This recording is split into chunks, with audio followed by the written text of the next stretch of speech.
In 60 seconds, how to fix common Roblox Executor issues safely in 2026.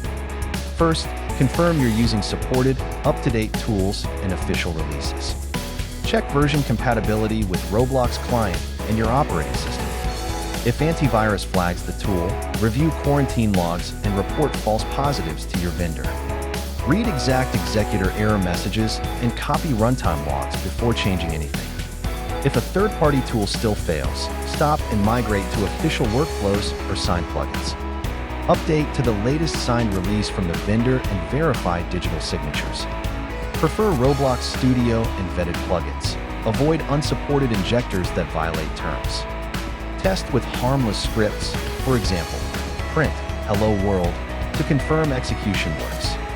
If persistent errors remain, collect logs, screenshots, and precise error text and contact support. Follow vendor guidance, apply official patches, and avoid workarounds that risk your account. Stay safe and compliant. Use official tools and keep your account secure. Subscribe for updates.